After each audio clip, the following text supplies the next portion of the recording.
हमारे चैनल को सब्सक्राइब करें और बेल आइकन दबाएं। मोनिका गोम्स को पुलिस ने गिरफ्तार कर लिया है और साथ ही गिरफ्तार किया है उसके पति पॉल डी मेलो को। आपको याद दिला दें, पॉल डी मेलो की 6 साल की बेटी जेनिफर और बीवी रेचल डी मेलो भी इस निर्मम हत्याकांड की शिकार हैं। हमने मोनिका के पिता सेबेस्टियन एंड्रू और मां लीना एंड्रू से बात करने की बहुत कोशिश की, पर वो बेहद शर्मिंदा हैं। उन्होंने अपनी बेटी मोनिका के बारे में बात करने से साफ इनकार कर दिया है। मोनिका, बचने का कोई रास्ता नहीं है। तुम्हारे लिए यही अच्छा होगा कि अपना जुर्म कबूल कर लो। इन 6 मर्डर्स में और कौन कौन इन्वॉल्व था तुम्हारे साथ? क्या पॉल भी तुम्हारे साथ था? सर मैंने कुछ नहीं किया है। अरे सर, मुझे आइडिया भी नहीं था, ये सब मोनिका ने किया है। सर प्लीज बिलीव मी, देखो मैंने कुछ नहीं किया है। देखो मोनिका, तुम्हारा जुर्म सामने आ चुका है, इसलिए अब चुप रहने का कोई फायदा नहीं है। क्यों मारा तुमने इन सबको? और बैरामैक्सिन कहां से मिला तुम?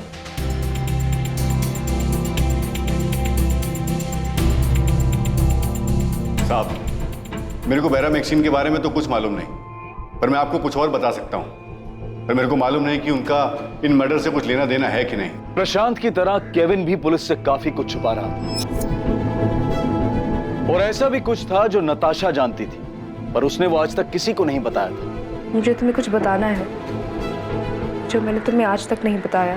क्या बताना है नताशा? मैंने कुछ नहीं किया है और ना ही किसी का मर्डर किया है। मोनिका, झूठ बोलने से कोई फायदा नहीं है। प्रशांत कदम हमारी कस्टडी में है और केविन लॉरेंस तक भी हम पहुंच चुके हैं, और बाकी के उन सभी लोगों तक पहुंच जाएंगे जिन्होंने तुम्हारी मदद की है।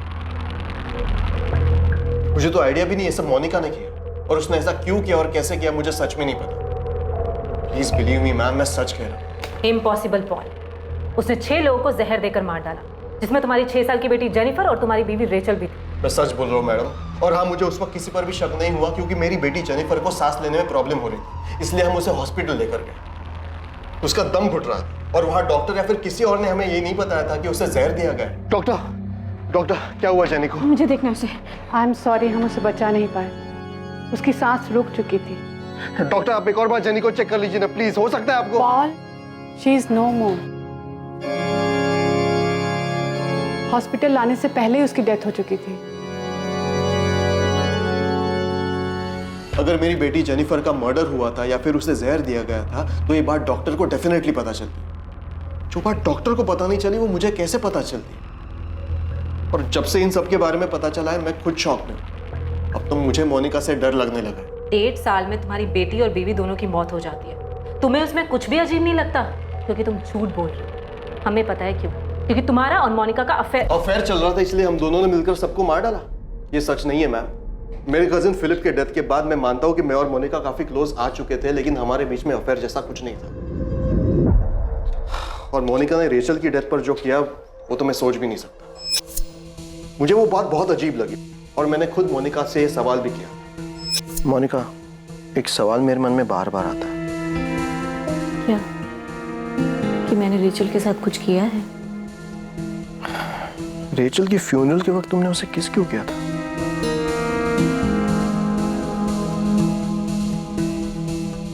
क्योंकि रेचल मेरी बहुत अच्छी फ्रेंड थी, और ये बात मैंने तुम्हें पहले भी कई बार बताई है।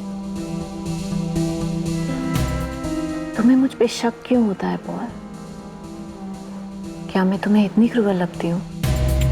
रेचल डिमेलो की तबीयत खराब होती है और मोनिका उसे डॉक्टर के पास लेकर जाती है। अपनी 6 साल की बेटी जेनिफर की मौत के बाद रेचल अक्सर बीमार रहने लगी थी। ये लो, पानी पी लो, थोड़ा सा अच्छा लगेगा।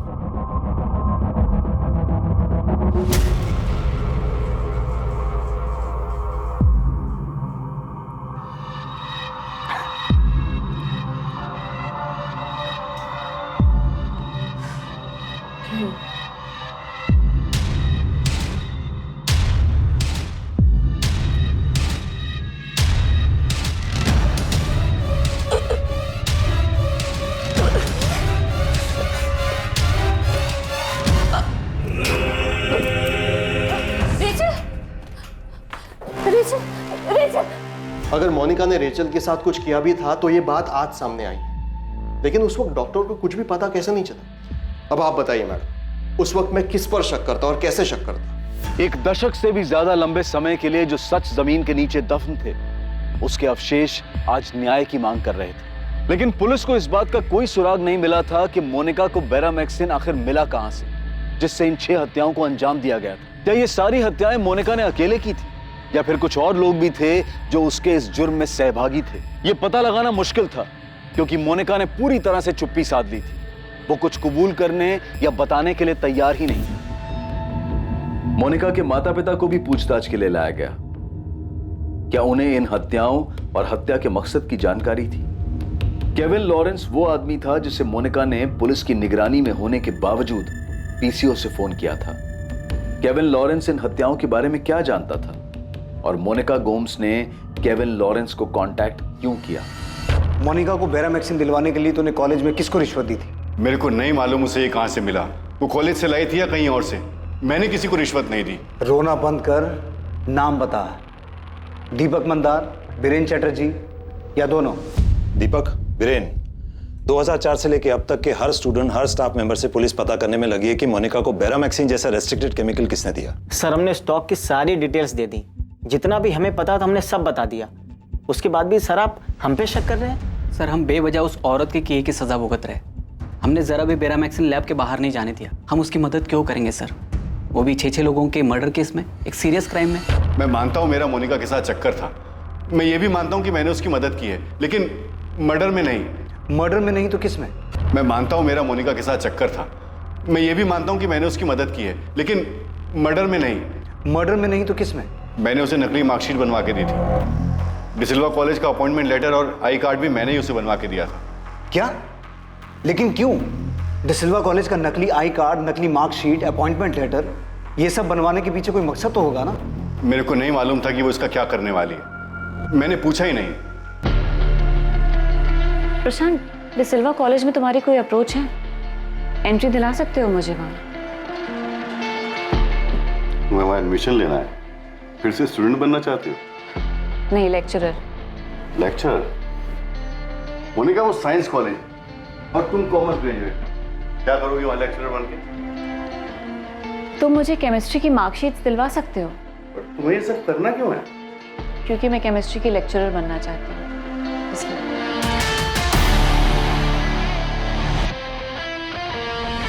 मैं एक ऐसे आदमी को जानता था जो ये काम करता था। उसी से मैंने मोनिका के लिए जाली मार्कशीट बनवाई थी। इसमें वो सब डॉक्यूमेंट्स हैं जो आपको चाहिए और उसी यूनिवर्सिटी से हैं जहां से आपको चाहिए। Thank you Rahul. तू अभी भी आधा सच बोल रहा है। बिना मार खाए पूरा बोलेगा नहीं? साहब, सच बोल रहा हूँ। मुझे नहीं पता था कि वो इसका क्या करेगी। मुझे लगा मस्ती कर रही है। फिर उसने जब कॉलेज का आईडी कार्ड बनवाने के लिए कहा तो मुझे सही में लगा कि वो मजाक कर रही है। I card? आई कार्ड क्यों चाहिए? मोनिका, पहले तुमने कहा कि तुम्हें मार्कशीट चाहिए, अब कह रही हो लेक्चरर का आई कार्ड भी चाहिए।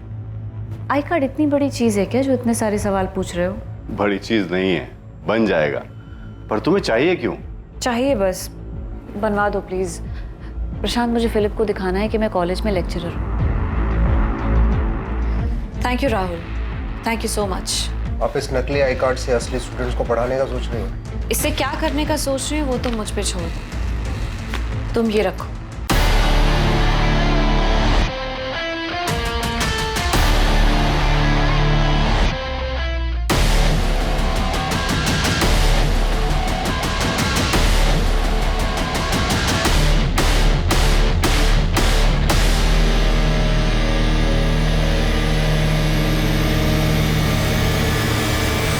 फिर 2005 में मोनिका के सास के मरने की खबर आई।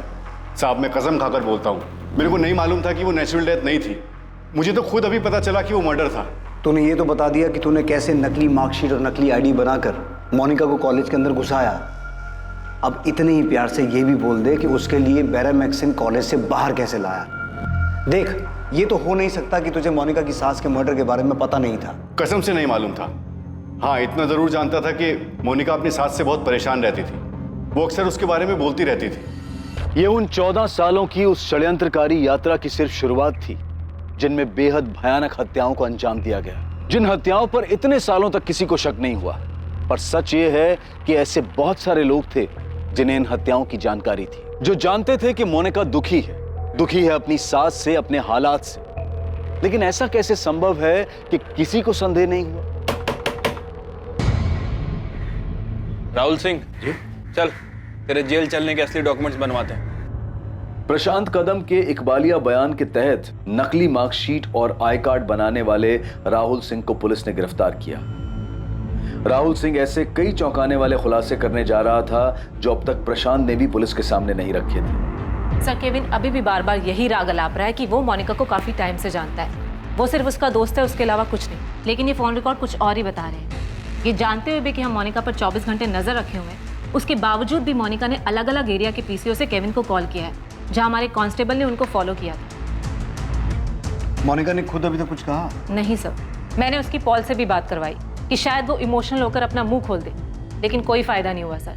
मोनिका इतनी आसानी से टूटने वालों में से नहीं है। हमें हर हाल में ये पता लगाना होगा कि उसे बैरामेक्सिन मिला कहाँ से। अगर पता नहीं लगा पाए तो इस जानकारी का कोई फायदा नहीं होगा कि जब वो 6 डेथ्स हुई, मोनिका उनके साथ थी और उसके कुछ खिलाने या पिलाने के बाद ही उनकी डेथ हुई।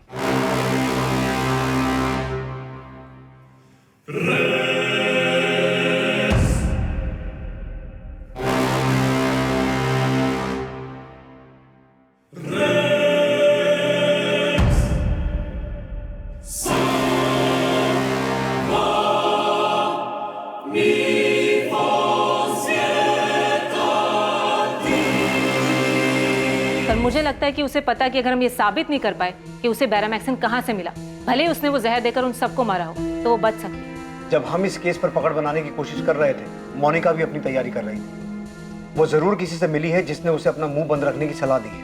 मुंह बंद रखना, एक शब्द भी मत बोलना। उन्होंने डेड बॉडीज खोद कर निकाली है, उनसे कुछ मिल सकता है? वो इस बार इतनी आसानी से हार नहीं मानेंगे, जमीन आसमान एक कर देंगे। उन्हें पक्का कुछ ना कुछ तो मिलेगा। उन्हें सिर्फ मुझ पर शक नहीं है, बल्कि वो ये मान चुके हैं कि ये सब मैंने ही किया है। देखो मोनिका, कोई भी इंसान अंजाम भुगतना नहीं चाहता है, वो भी तब जब इतने साल तक सब शांत हो और बात न उलझी हो। लेकिन अब ये बाहर आ चुके हैं और ये रुकने वाले नहीं हैं। अब इससे निपटने का सिर्फ एक ही तरीका है कि सब लोग अपना मुंह बंद रखें। खुद को बचाने की कोशिश में हाथ पैर मत मारना। सिर्फ एक काम करना है तुम्हें, मना करो, जस्ट डिनाई। और ऐसा सिर्फ तुम्हें नहीं, सब लोगों को करना होगा, तभी बच सकते हो। उसे जरूर किसी वकील से सलाह मिली है। इन कॉल रिकॉर्ड्स में किसी वकील का नंबर मिला? नहीं सर। सर, राहुल सिंह ऐसा बहुत कुछ जानता है जो हमारे काम का हो सकता है। फर्जी मार्कशीट और आई कार्ड के पीछे प्रशांत ने बहुत कुछ छुपाया है। मतलब बैरामैक्सिन मोनिका को उसी ने ला के दिया था? बैरामैक्सिन नहीं सर, लेकिन प्रशांत को पता था कि मोनिका ने अपनी मदर इन लॉ का मर्डर किया है। सर, मैंने मोनिका को फर्जी मार्कशीट, अपॉइंटमेंट लेटर और आईडी कार्ड बना के दिया था, पर यह सिलसिला यहाँ नहीं रुका। नहीं रुका मतलब? मोनिका की सास के मरने के बाद प्रशांत भाऊ ने उसे फिर एक बार मेरे पास भेजा था। और इस बार क्या बनाया तूने?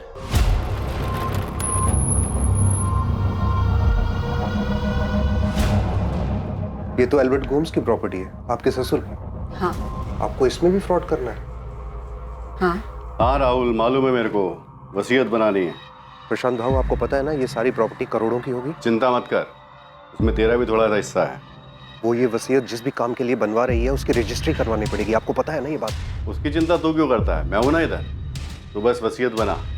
मेरे father in law Albert Gomes के साइन फॉर्ज करने पड़ेंगे और विल में उनके बाद प्रॉपर्टी 2 लोगों को जाएगी, मेरे पति फिलिप गोम्स को और उनकी पत्नी मोनिका गोम्स को, यानी मुझे। सर, वो विल जाली थी। इस बात पे फिलिप के भाई जॉर्ज को पहले ही शक था कि विल फर्जी है। चल, अच्छा हुआ कि ये बात सामने भी आ गई। अब ये बता कि मोनिका को बैरामैक्सिन किसने दिलवाया, कहां से मिला?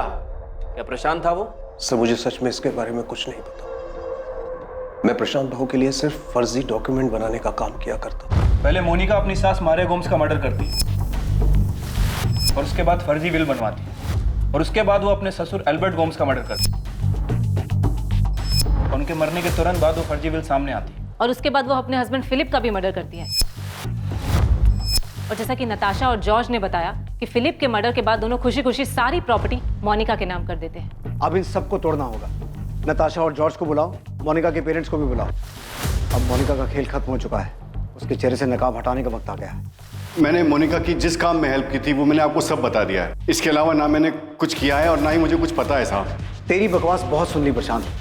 अब जब तक तू ये नहीं बताएगा कि तूने मोनिका को बैरामैक्सिन कहाँ से ला के दिया था, हम मोनिका के हर मर्डर में तुझे उसका भागीदार बनाएंगे और तू जेल से कभी बाहर नहीं आ पाएगा। इस बात की गारंटी मैं तुझे देता हूँ। हम सिर्फ दोस्त हैं। हाँ, कुछ साल पहले तक हमारा अफेयर था, लेकिन अब ऐसा कुछ भी नहीं है। उसने मुझसे कुछ सलाह लेने के लिए मुझे फोन किया था। मैं तुझे एक सलाह देता हूँ, कान खोल के सुन, मोनिका को बचाने के चक्कर में मत रहे। मोनिका तो बहुत लंबा अंदर जाएगी और साथ में तू भी जाएगा। मैं सच बोल रहा हूँ सर, अब हम सिर्फ दोस्त हैं। मेरा इस केस से कोई मतलब नहीं है। मेरे हस्बैंड केविन का इन मर्डर से कोई लेना देना नहीं है। वो किसी को नहीं मार सकते। अगर मोनिका कोई सलाह मांगने के लिए उन्हें फोन करती है तो इसका मतलब ये तो नहीं है ना कि इन मर्डर्स में उन्होंने उसकी हेल्प की है। मिसेस मार्गरेट लॉरेंस, जब से ये केस खुला है तब से मोनिका ने एक बार नहीं बल्कि आपके पति को 4 बार अलग अलग पीसीओ से कॉल किया है। क्यों? अब ऐसा क्या हो गया कि हर दूसरे दिन सलाह लेनी पड़ती है? दरअसल आपका पति झूठ बोल रहा है, सच छुपा रहा है वो। और हम श्योर है कि इन सब मर्डर में आपके पति को सिर्फ मालूम ही नहीं बल्कि इन सब मर्डर्स में उसने मोनिका की मदद भी की। सर, हम मोनिका को तोड़ने की पूरी कोशिश कर रहे हैं, लेकिन हर बार वो यही कह रही है कि उसने कुछ नहीं किया। जाहिर सी बात है, वो जानती है कि हम उसे तब तक दोषी साबित नहीं कर पाएंगे जब तक बैरामैक्सिन की सोर्स को ट्रैक नहीं कर लेते। बैरामैक्सिन के मामले में अभी तक कोई लीड नहीं मिली? नहीं सर, कॉलेज से तो कुछ नया सामने नहीं आया है, लेकिन प्रशांत और केविन है हमारे पास और मुझे यकीन है कि ये काम इन दोनों में से ही किसी का है। प्रफुल्ल, इस मोनिका ने किस लेवल की प्लानिंग की? ये सामने आने के बाद भी कि कॉलेज में वो फर्जी तरीके से घुसी थी, हम अभी तक पता नहीं लगा पा रहे हैं कि वो केमिकल उसके पास आया कहां से। सर, ये मोनिका बहुत शातिर औरत है, बहुत शातिर। अब तक जो भी पता चला है उसके हिसाब से मोनिका अपनी सास मारिया गोम्स से नाराज थी, क्योंकि मारिया गोम्स उसे फिजूल खर्च के लिए पैसे नहीं देती थी, उससे हिसाब मांग लेती थी और घर में भी मारिया गोम्स की ही चलती थी। और ये हमें किसी और ने नहीं, खुद मोनिका के पेरेंट्स ने बताया। जब हमें इन मर्डर्स के बारे में पता चला तो सुनकर हम भी शॉक हुए थे, पर ऐसा नहीं है कि मोनिका ऐसा कुछ नहीं कर सकती। हम लोग कभी मोनिका को समझ ही नहीं पाए। आपको पता भी था आपकी बेटी क्या कर रही है? सबसे पहले उसने अपनी सास को मारा और उसके बाद एक एक करके सबको मार रही है। नहीं, हमें इस बारे में कुछ नहीं पता। हाँ, मैं मोनिका की सास मिसेस मारिया गोम्स से मिला था और बहुत अच्छी औरत थी वो। मोनिका शादी के बाद जब उनके घर गई तो मिसेस मारिया गोम्स ने मुझे मोनिका को समझाने के लिए बुलाया था। ऐसा नहीं कि मोनिका किसी का केयर नहीं करती, वो सबका ध्यान रखती है, सबसे प्यार करती है, पर उसकी एक अजीब सी आदत आज तक मेरे समझ में नहीं आई। वो हर रोज बाहर जाती है और जितना पैसा दो सब पैसा खर्च करके आती है, वो भी फालतू चीजों पर, और वापस आकर पैसा मांगने में उसे कुछ गलत नहीं लगता। मामा, मेरे भी अपने कुछ पर्सनल खर्चे हैं। ऐसे कौन से पर्सनल खर्चे हैं मोनिका तुम्हारे, जो सारा पैसा खत्म हो जाता है और हमेशा तुम्हें पैसे चाहिए होते हैं? मामा, मुझे अपने लिए कुछ खरीदना है। मोनिका बेटा, मैं समझ सकती हूँ कि तुमने गरीबी झेली है। हम अमीर है, हमारे पास पैसा है, इसका मतलब ये थोड़ी है कि फालतू में पैसा उड़ाएंगे। सॉरी बेटा, तुम्हें अपनी आदत ठीक करनी होगी। अब मैं तुम्हें और पैसा नहीं दूंगी। फिलिप, मुझे अच्छा नहीं लगता, बहुत शर्म आती है। हर छोटी से छोटी चीज के लिए मुझे मम्मा के सामने हाथ फैलाने पड़ते हैं। मोनिका, तुम एक काम करो, ये थोड़े पैसे रख लो। फिलिप, मुझे पैसे नहीं चाहिए। मैं बस तुमसे ये कहना चाहती हूँ, क्या मेरा खुद का बैंक अकाउंट अपना कार्ड नहीं हो सकता क्या? क्यों मैं हर रोज मम्मा के सामने? मोनिका, यानी मम्मा इस घर की बॉस है। कौन कब कैसे कितने खर्च करेगा ये वही डिसाइड करती है। सिर्फ तुम्हारे लिए नहीं, नताशा के लिए भी एक फिक्स्ड पॉकेट मनी है, वो भी बिना सोचे समझे खर्च नहीं कर सकती। ये ठीक नहीं है फिलिप। मैं हर रोज छोटी छोटी चीजों के लिए मम्मा से नहीं पूछ सकती। तुमसे कुछ कहो तो कहते हो मम्मा से जाके पूछो। मोनिका, तुम एक काम क्यों नहीं करती? ग्रेजुएट हो, जॉब कर लो। देखो, जॉब करोगी तो तुम्हारी सैलरी तुम्हारी होगी, फिर मन चाहे वैसे खर्च कर लो। ना मुझसे कुछ पूछना होगा ना मम्मा से। देखो मोनिका, मैं और डैड फैमिली बिजनेस संभालते हैं और मम्मा घर और पैसे। डैड को मम्मा पर पूरा भरोसा है, मैं तुम्हें पहले भी समझा चुका हूँ। आज मम्मा इस घर की बॉस है, मगर कल तुम गोम्स हाउस की और हमारे बिजनेस की बॉस बन जाओगी, पर उसके लिए तुम्हें फाइनेंशियल मैटर्स समझने होंगे। सब कुछ सोच समझ के खर्च करना होगा। सेबेस्टियन, आपको अपनी बेटी को समझाना होगा। देखो, आज तक हमने उसके बैकग्राउंड के बारे में कभी सोचा नहीं। फिलिप को पसंद आई, शादी हो गई, उसे भी हमें कोई प्रॉब्लम नहीं थी, पर अब उसकी ये आदत बर्दाश्त नहीं की जा सकती। मोनिका, ये हमारा घर नहीं है जो तो कुछ भी करेगी और ये लोग बर्दाश्त करेंगे। डैड, मैं उस घर का यहाँ कुछ चाहती भी नहीं। पता नहीं मम्मा ने आपको यहाँ क्यों बुलाया है। मोनिका, तू बहुत लक्की है कि हमारी हालत जानते हुए भी डैड प्लीज, अब मैं आपके पैसे पे जिंदा नहीं हूँ कि मजबूरी में आपका भाषण सुनूं। मैं यहाँ अपनी मर्जी से नहीं आया था। मुझे बुलाया गया। डैड प्लीज, आप दोबारा यहाँ कभी मत आना। अगर मम्मा फोन करके भी बुलाए ना तब भी मत आना please. This is my life और मैं अपने तरह से जीना चाहती हूँ और इसमें मुझे आपकी कोई जरूरत नहीं है। ना तो मैं उसे समझा सकता था ना उसके लिए कुछ कर सकता था, इसलिए बस चुपचाप वहां से चला आया। मैं पहले भी उसके लिए कुछ नहीं कर पाया था और अब तो अपनी जिंदगी में हमें देखना तक नहीं चाहती थी। सभी कुछ भी सोचे, लेकिन मैं एक बात अच्छी तरह से जानती हूँ, मोनिका ऐसा नहीं कर सकती। मैं मानती हूँ कि वो थोड़ी जिद्दी है, उसका दिमाग गर्म है। अच्छा, उसकी शादी से पहले आपके एरिया कैना कोना में उसका कोई ऐसा दोस्त या फिर कोई ऐसा जो उसे केमिकल बैरामैक्सिन दिलवा सकता है? नहीं पता, हमें सचमुच इस बारे में कुछ नहीं पता। शिरीष वाडकर रजिस्ट्रार ऑफिस का एक एम्प्लॉय था जिसे पुलिस ने उठा लिया था। शिरीष वाडकर वो आदमी था जिसने जाली वसीयत के रजिस्ट्रेशन में मोनिका की मदद की थी।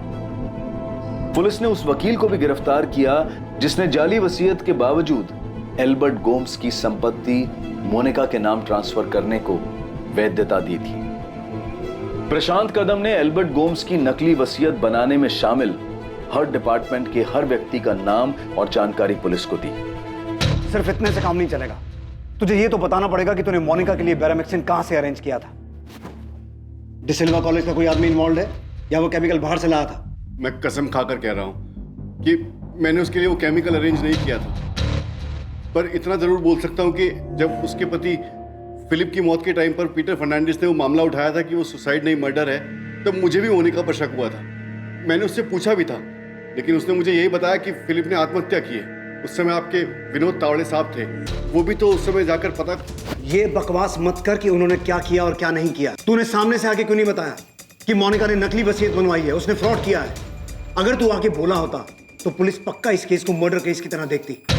गलती हो गई, नहीं आया साहब। इतना सब कुछ बताया, कुछ और होता तो वो भी बताता ना साहब। मोनिका ने जैसे मुझे यूज किया है ऐसे किसी और को भी तो कर सकती है साहब। मोनिका ये आपको बता सकती है कि उसने सबको नेचुरल डेथ कैसे दिखाया है।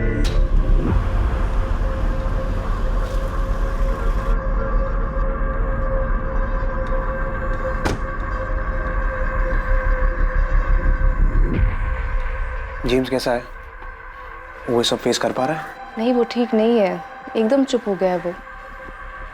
जब से पुलिस ने मोनिका को गिरफ्तार किया है तब से वो सबसे दूर रहने लगा है, किससे बात नहीं करता। 16 साल का है, इतनी सी उम्र में ये सब। मैंने उसको कितनी बार पूछा कि वो अपनी मम्मा से बात करना चाहता है, लेकिन उसने कोई जवाब ही नहीं दिया। तुम उस दिन कुछ बोल रही थी, कुछ बताना चाह रही थी, क्या बात है? मुझे लगता है मोनिका ने मुझे भी मारने की कोशिश की थी। कभी? इन्हीं दिनों? नहीं, मम्मा के डेथ के बाद उस रात डैड, फिलिप, मैं और मोनिका डिनर कर रहे थे। इतने सालों बाद अब ये बात कितनी अजीब लग रही है कि कैसे मम्मा के डेथ के बाद मोनिका ने पूरा घर संभाल लिया। डिनर भी वो खुद ही टेबल पे लगाती थी। उस रात डिनर के बाद मुझे बहुत उल्टी हुई थी।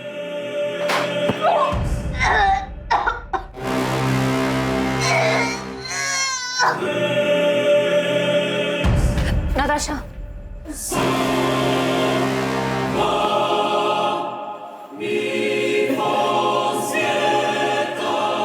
तुम ठीक हो ना? जॉर्ज, मुझे लगता है कि उस दिन मोनिका ने मुझे भी मारने की कोशिश की थी और मम्मा अपने डेथ से 1 महीने पहले बहुत बुरी तरह से बीमार पड़ी थी। उनको इतनी बुरी फूड पॉइजनिंग हुई थी कि 1 महीने तक वो अपने बेड से उठ भी नहीं पाई थी और उसके 1 महीने बाद मम्मा को हार्ट अटैक आ गया और उनकी डेथ हो गई। जॉर्ज, मुझे लगता है कि वो हम सबको मार देना चाहती है। शायद मैं इसलिए बच गई क्योंकि मेरी शादी हो गई और मैं गोम्स विला छोड़ के यहाँ पे आ गई और तुम तो इंडिया में थे ही नहीं। ये सब उसने प्रॉपर्टी के लिए किया? यही बताया ना उसने पुलिस को? जॉर्ज, अब तक उसने कुछ नहीं बताया। प्रशांत कदम नाम का कोई आदमी है जिसके साथ मिलकर उसने ये फ्रॉड किया था, लेकिन पुलिस अब तक पता नहीं लगा पाई कि वो केमिकल मोनिका को कहाँ से मिला था। तो उसने फिलिप से पैसे के लिए शादी की। फिलिप को ऐसी लड़की से कैसे प्यार हो गया? उसे पहले कुछ दिखा क्यों नहीं? अब तो मुझे यकीन हो गया कि मोनिका ने इससे पहले भी मर्डर किए होंगे।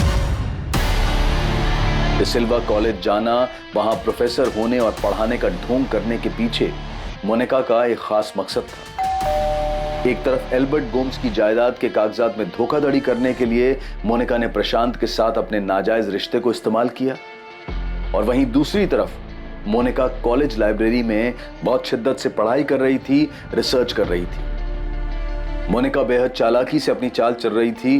वो इस बात की भनक तक किसी को नहीं लगने दे रही थी कि वो कब कहां है, किससे मिल रही है और क्या कर रही है।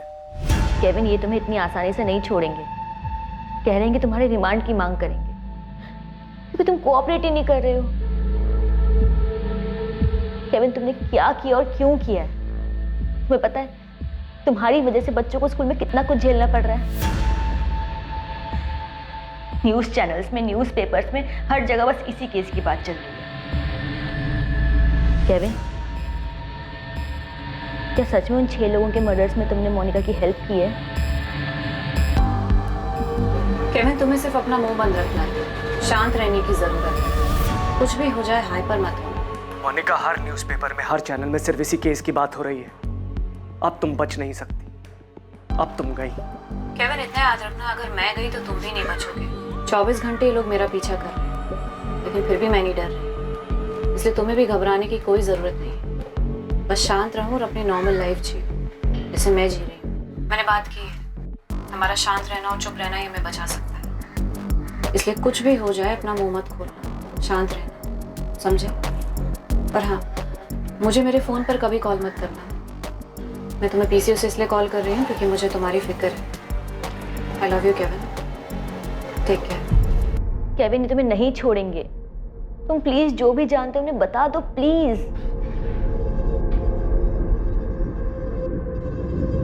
मार्गरेट, मुझसे एक गलती हुई और उस गलती की वजह से इस मोनिका ने मुझे ट्रैप कर लिया है। केविन, अब छुपाने से या चुप रहने से कोई फायदा नहीं है।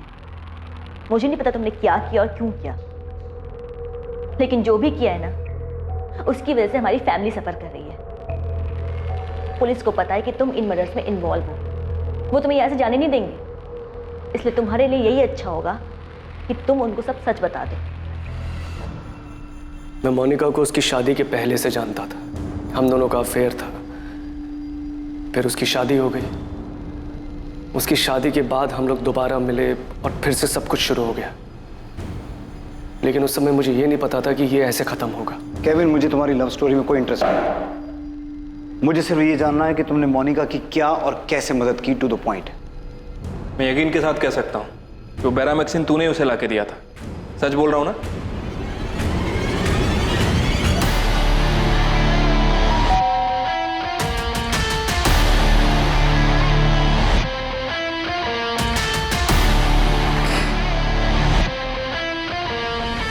हम दोनों के बीच में सिर्फ फिजिकल रिलेशन था। मुझे सिर्फ इतना मालूम था कि वो गोम्स हाउस में खुश नहीं है, पर सर बेरामैक्सिन के बारे में उसने मुझसे झूठ बोला था। तो बेरामैक्सिन तूने ही लाके दिया था उसे?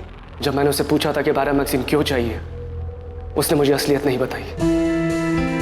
बेरामैक्सिन, मोनिका तुम जानती हो ना, वो केमिकल एक जहर है। ऑफ कोर्स पता है केविन, मेरी कॉलोनी में ना एक कुत्ता है, वो बहुत बीमार है, रात भर दर्द से तड़पता रहता है। मुझसे उसका दर्द देखा नहीं जाता। मैं उसे उसके दर्द से आज़ाद करना चाहती हूँ केविन। अरे तो एक म्यूनिसिपैलिटी को फोन करके उनको बुला लो। तुम क्या ये कुत्ते को बेरामैक्सिन देने की बात कर रही हो? केविन, वो बहुत दर्द में है, बहुत तकलीफ में रहता है दिन रात। हमें कुछ करना चाहिए। देखो, हम इंसान तो अपना दर्द तकलीफ बता सकते हैं, लेकिन ये बेचारा, ये कैसे कहेगा? केविन प्लीज, हमें उसके लिए कुछ करना चाहिए। मुझे लगा उसकी नीयत साफ है, वो अच्छे इंटेंशन से मांग रही है। बेरामैक्सिन मिला कहाँ से? सर, मेरा एक दोस्त है जो गोल्ड इंडस्ट्री में काम करता है। क्या नाम है तेरे दोस्त का? अश्विन मूर्ति।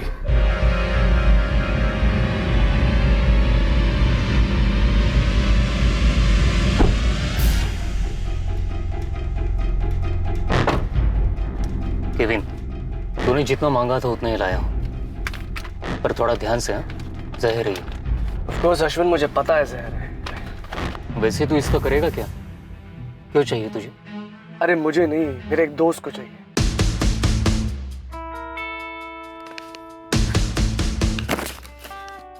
Thank you Kevin, you such a darling. Monica ने कहा कि उसे कुत्ते को मारने के लिए बैरामैक्सिन चाहिए और तूने उसकी बात का विश्वास कर लिया। मोनिका ने 11 साल में 6 मर्डर किए हैं। उसने पहले तो उससे इतनी मात्रा में बैरामैक्सिन ले लिया था कि बाकी के लोगों को मार सके। और अगर बैरामैक्सिन उसके पास था तो जो टीम फिलिप के केस में जांच कर रही थी उन्हें ये बैरामैक्सिन मोनिका के घर क्यों नहीं मिला? कहाँ छुपा के रखा था उसने? केविन, ऐसा हो ही नहीं सकता कि तुम्हें इस बात के बारे में ना पता हो कि मोनिका ने वो बैरामैक्सिन अपनी सास को मारने के लिए मंगवाया है। सर, मुझे सच में नहीं पता था। मुझे उसकी नीयत साफ लगी, इसलिए मैंने उसका विश्वास कर लिया। मैं सोच भी नहीं सकता था कि वो बैरामैक्सिन अपनी मदर इन लॉ को मारने के लिए यूज करेगी।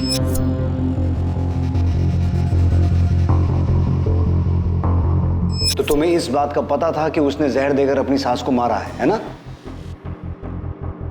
केविन, तुम्हें यह भी पता था कि अपनी सास को मारने के बाद बाकी लोगों को भी एक एक करके वो मारने वाली है ना? सर, मैं फंस गया था उसके जाल में।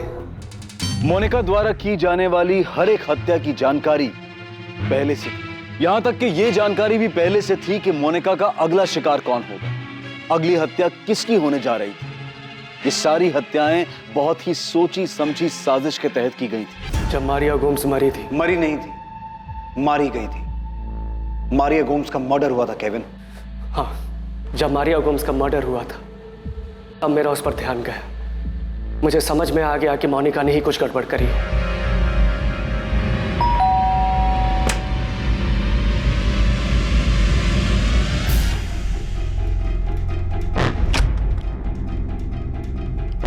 क्या किया तुमने? क्या क्या केविन? तुमने अपनी mother in law Maria Gomes का मर्डर किया है ना? मैंने उन्हें नहीं मारा। नहीं मारा? ठीक है, मैं ना अभी पुलिस को फोन करके अभी उनसे बात करता हूँ। केविन, नहीं किया ना तुमने? तो ऐसा नहीं करो। क्यों नहीं? ठीक है, नहीं करूंगा। मुझे अभी इसी समय सारा का सारा सच जानना है। तुझे मारिया गोम्स की डेथ पर अचानक मोनिका पे शक हो गया? तूने 2+2 किया और तुझे समझ में आ गया कि उसी ने अपनी सास का मर्डर किया है। अचानक नहीं, जब मोनिका ने मुझसे बैरामैक्सिन मंगवाई थी उसके कुछ ही समय बाद मारिया गोम्स को फूड पॉइजनिंग हुई और मरने से लगभग 1 महीना पहले तक वो बेड पर थी। मुझे तभी शक हो गया था कि मोनिका ने कुछ गड़बड़ करी है और मारिया की डेथ के बाद यकीन हो गया। तभी शक हो गया था मुझे जब उनकी तबीयत खराब हुई थी, लेकिन मैंने तब तुम्हें कुछ नहीं कहा था। लेकिन उनकी डेथ के बाद मुझे पूरा यकीन हो गया है कि तुम... हाँ, मैंने उन्हें मारा है।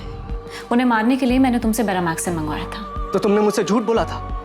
मैं तुम्हारे इस क्राइम में ना तुम्हारा हिस्सेदार नहीं बनता। Kevin, listen. केविन प्लीज मुझे समझने की कोशिश करो। केविन, उस औरत ने मेरी जिंदगी हराम कर दी थी। तंग आ गई थी मैं, फ्रस्ट्रेट हो चुकी थी। उसे मारने के अलावा और कोई चारा नहीं था मेरे पास। तुम्हारा दिमाग तो ठीक है ना? तो अब तुम्हें मेरा दिमाग खराब लग रहा है केविन? हाँ, तो इतने अच्छे से जानते हो मुझे, कितने टाइम से, फिर भी तुम्हें मेरा दिमाग खराब लग रहा है? तुम अच्छी तरह से जानती थी बैरामैक्सिन कैसे यूज करना है, लेकिन मेरे सामने तुम इनोसेंट बनती रही, झूठ बोलती रही मुझसे। केविन, उस औरत ने मेरी जिंदगी मौत से बदतर बना दी थी। ये मत करो, वो मत करो, यहाँ मत जाओ। ऐसा लगता था जैसे किसी पिंजड़े में हो। क्या करती मैं केविन? और उसे एक ना एक दिन तो मरना ही था। केविन, प्लीज मुझे समझने की कोशिश करो, प्लीज केविन। केविन, अब तो तुम्हें मुझसे कोई शिकायत नहीं है ना?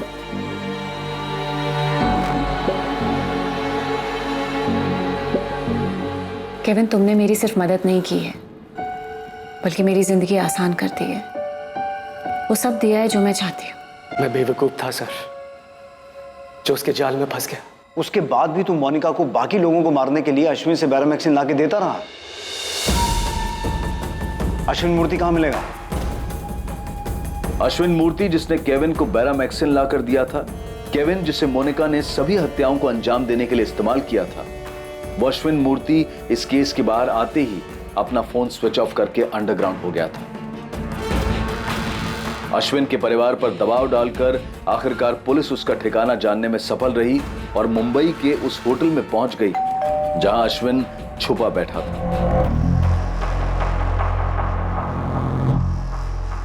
सर, मैंने सिर्फ अपने दोस्त केविन परेरा के लिए किया था।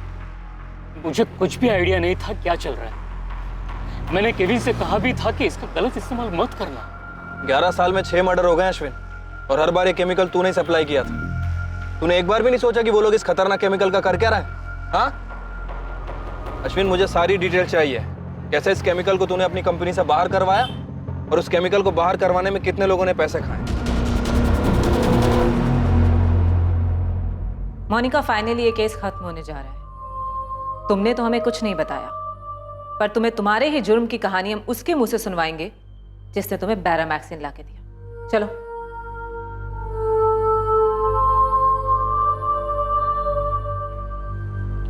बैठो मोनिका।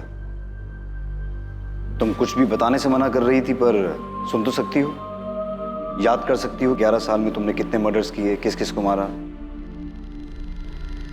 केविन, मोनिका ने जो दूसरा मर्डर किया अल्बर्ट गोम्स का, उसकी कहानी तुम मोनिका को सुनाओगे। Come on. हमारी आंटी के मर्डर के टाइम पर मैं बुरी तरह फंस चुका था, और वो इसलिए नहीं क्योंकि मैं इसे प्यार करता था, बल्कि इसलिए कि मुझसे अनजाने में एक बहुत बड़ी गलती हो गई थी। अगर मेरे इतना समझाने के बाद भी तुम्हें गिल्ट होता है और तुम पुलिस के पास जाने का सोचते हो, तो एक बात जरूर याद रखना केविन, कि बैरामैक्सिन तुमने मुझे लाके दिया था। केविन, हम ये सब भूल कर आगे बढ़ते हैं ना, क्योंकि किसी को पता नहीं लगने वाला है कि मारिया की मौत कैसे हुई। एक मर्डर में फंसने के बाद मैं आगे वापस फंसने वाला था। मतलब? मुझे पता होता था कि आगे और भी मर्डर्स होने वाले हैं। Thank you Kevin. अब किसको मारने वाली हो? एल्बर्ट गोम्स को।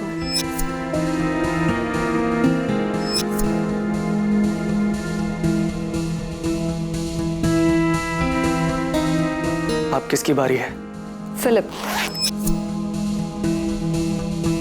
फिलिप? फिलिप क्यों? मोनिका, तुम्हें जो चाहिए था तुम्हें मिल गया है ना, तो फिर उस बेचारे। फिलिप को जितना जीना था वो उससे ज्यादा जी चुका है।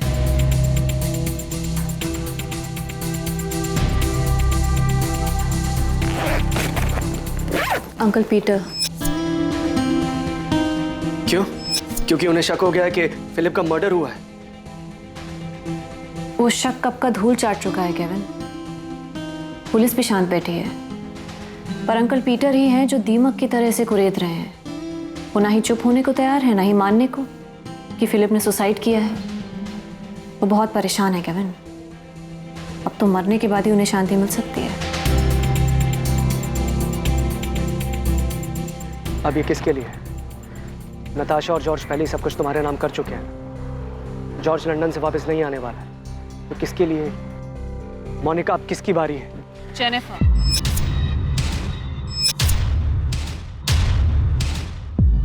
Monika, are you out of your mind?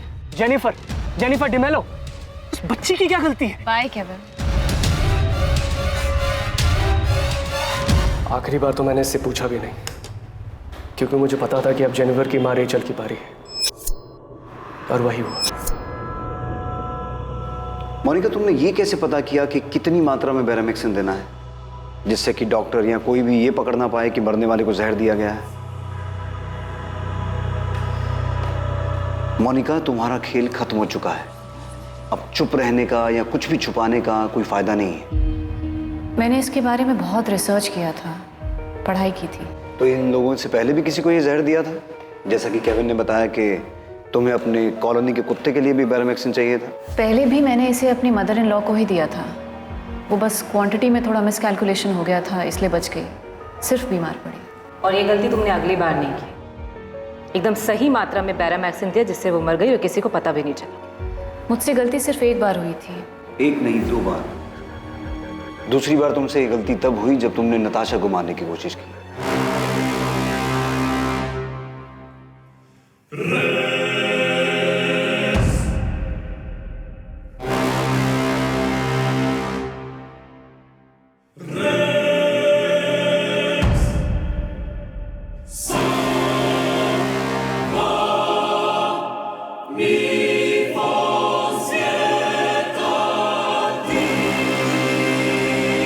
Natasha झूठ बोल रही है। मैंने उसे मारने की कोशिश नहीं की। अगर की होती तो वो जिंदा नहीं बचती। मुझसे गलती सिर्फ एक बार हुई थी। तो ये सारी जानकारी, ये सारी रिसर्च तुमने डिसिल्वा कॉलेज की लाइब्रेरी में बैठ के की? हाँ। मतलब ये प्लानिंग तुमने पहले से ही की हुई थी? तुमने fake marksheet, appointment letter, ID इन सब रिसर्च के लिए बनवाया था? इससे क्या फ़र्क पड़ता है कि मैंने प्लानिंग की थी या नहीं की थी? जो आपको चाहिए था वो तो पता लग गया है ना। इन लोगों के अलावा किसी का मर्डर किया जो अब तक हमारे सामने नहीं आया, या हो सकता है तुम्हारी फैमिली के सामने भी नहीं आया अब तक? कोई ऐसा जिसे तुम मारना चाहती हो पर बच गया? जॉर्ज। जॉर्ज, क्योंकि वो भी अंकल पीटर फर्नांडिस की तरह तुम्हारा कच्चा चिट्ठा खोलने पर तुला हुआ था, राइट? जाहिर है, और क्या रीज़न हो सकता है? जेनिफर और रेचल को तुमने पॉल के लिए मारा, लेकिन इतनी छोटी बच्ची को मारने के बाद भी तुम पर कोई असर नहीं हुआ? जरा सा भी गिल्ट फील नहीं हुआ कि पॉल बहुत शरीफ आदमी है, पसंद करती थी मैं उससे, प्यार करती थी। पॉल के मुताबिक फिलिप की मौत के बाद तुम दोनों करीब आ गए थे, और अब तो तुम्हारे पास गोम्स फैमिली का सारा बिजनेस और प्रॉपर्टी भी आ चुकी थी, जिसके लिए तुमने पहले मारिया गोम्स और फिर अल्बर्ट गोम्स का मर्डर किया। तो फिलिप को क्यों मारा? मोनिका, तुम रोज कहाँ जाती हो? कॉलेज जाती हूँ फिलिप, और कहाँ जाओगे? पिछले 1 हफ्ते से तुम कॉलेज नहीं गई हो, क्या हुआ? सरप्राइज हो गई ये सुनकर कि मैं जानता हूँ? तो तुम मेरा पीछा करते हो, नजर रखते हो मुझ पे? तुमने मेरे सवाल का जवाब नहीं दिया। तुम रोज कहाँ जाती हो? कुछ काम से जाती हूँ। कैसा काम? ऑर्चर्ड से रिलेटेड काम था, और काजू की सप्लाई के लिए कुछ लोगों से मिलना था। झूठ बोल रही हो तुम, तुम्हारा अफेयर चल रहा है, उसी से मिलने जाती हो रोज तुम। मोनिका, मुझे सब पता है, ऐसा मत समझो मैं खत्म हो चुका हूं, मुझे कुछ समझ नहीं आ रहा, मैं सब देख रहा हूं, बहुत कुछ जानता हूं, बहुत देख चुका हूं। फिलिप हर चीज में नाक अड़ाने लगा था, मैं नहीं चाहती थी कि उसे और कुछ पता लगे, इसलिए मार दिया।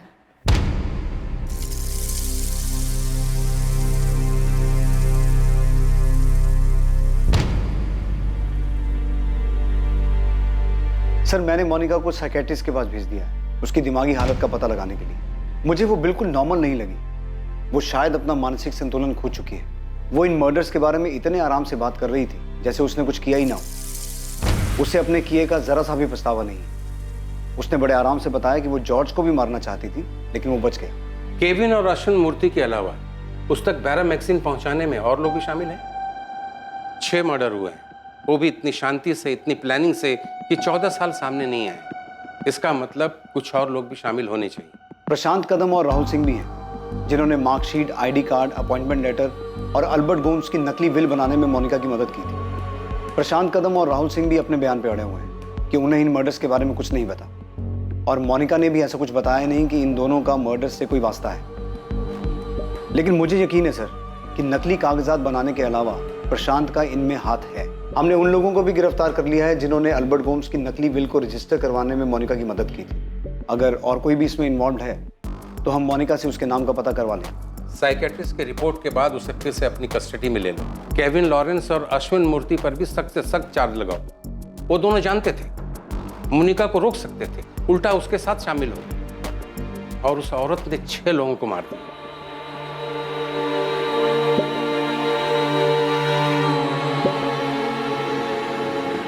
मोनिका, तुमने अपने घर मुझे कॉफी ऑफर की थी। आप चाहे तो आराम से अंदर बैठ के बात कर सकते हैं। कॉफी पियेंगी आप? क्यों? मुझे भी मारने का plan? Sir, I am sure Paul भी इन्वॉल्व है इसमें। मोनिका ने उसके साथ मिलकर किया होगा। पर जॉर्ज, हमें ऐसा कुछ भी पता नहीं चला, और मोनिका उन लोगों में से नहीं है जो किसी और को बचाने के लिए खुद सूली पे चढ़ जाए। हमने उससे कई बार पूछा, लेकिन उसने एक बार भी पॉल का नाम नहीं लिया। हमारे घर में हमारे आंखों के सामने इतना सब कुछ हो रहा था, हमें पता कैसे नहीं चला? इस सवाल का जवाब तो आपको खुद ही ढूंढना होगा नताशा। दरअसल एक बहुत बड़ी चूक हमसे भी हुई है। जब फिलिप की बॉडी में से बैरामैक्सिन के ट्रेसेस मिले थे और पीटर फर्नांडिस ने इसका मुद्दा भी बनाया था, अगर इस केस को सीरियसली लिया जाता तो पीटर फर्नांडिस, जेनिफर और रेचल को बचाया जा सकता था। मोनिका की मेंटल कंडीशन ठीक है, 6 मर्डर किया है उसने, कोई गिल्ट नहीं। हमारे साइकेट्रिस्ट ने उससे बात की है, कई सेशन भी हुए हैं, पर स्ट्रेंजली हमारे डॉक्टर का कहना है कि मोनिका के केस में सब कुछ नॉर्मल है। डॉक्टर को उसके सारे रिस्पॉन्सेज नॉर्मल लगे। Monica is not a psychopath, उसे कोई मानसिक बीमारी नहीं है। तो फिर औरत है क्या? 6 मर्डर किया उसने, उसमें से एक 6 साल की छोटी सी बच्ची थी।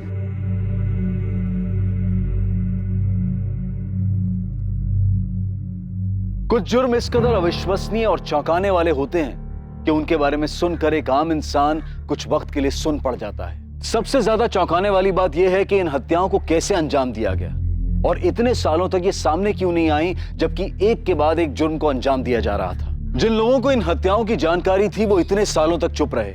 अगर इनमें से एक का भी जमीर जागता तो इनमें से कई जिंदगियां बच सकती थी।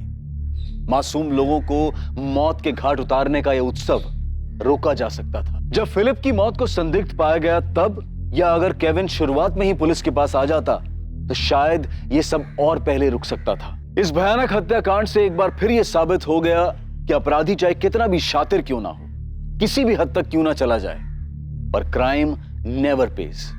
किसी भी जुर्म से अपराधी का मकसद पूरा नहीं हो सकता है। भले ही ऐसा लगा हो कि इतने सालों तक जमीन में दफन ये सच कभी बाहर नहीं आएगा, पर आखिरकार न्याय हुआ और जुर्म सबके सामने आया। इन सभी हत्याओं का मकसद बेहद भयानक, बेहद डराने वाला था, जिसकी जड़ में सिर्फ स्वार्थ और लालच बसा था। लालच पैसे का, पैसे पर पकड़ बनाने और बेतरतीबी से खर्चा करने की आजादी का। हर चीज को अपने हिसाब से चलाना, अपनी खुशी से चलाना, यह अक्सर दूसरे लोगों के लिए सजा बन जाता है और उन्हें नुकसान पहुंचाता है। एक स्वार्थी इंसान ऐसी हालत में अपनी इच्छाओं के आगे घुटने टेक देता है, फिर उसे सही गलत कुछ समझ में नहीं आता और ऐसी स्थिति में वो किसी भी हद तक चला जाता है। स्वार्थी होना इंसान के स्वभाव में है, लेकिन उस स्वार्थ को हानिकारक होने से रोके रखने की क्षमता भी इंसान में ही मौजूद है। अपने अंदर के स्वार्थ और नकारात्मकता को पहचानना बेहद जरूरी है, तभी इंसान अपनी कमजोरियों पर काबू पा सकता है। अब मैं अनूप सोनी आपसे विदा लेता हूं। कल रात 10:30 बजे आपसे फिर मुलाकात होगी एक और नए केस के साथ। और याद रखें, क्राइम और आपके बीच में सिर्फ इतना फर्क है कि आप कितने सतर्क हैं। सतर्क रहें, सुरक्षित रहें। जय Hind. For more updates, subscribe to our channel, click the show links and enjoy watching the videos.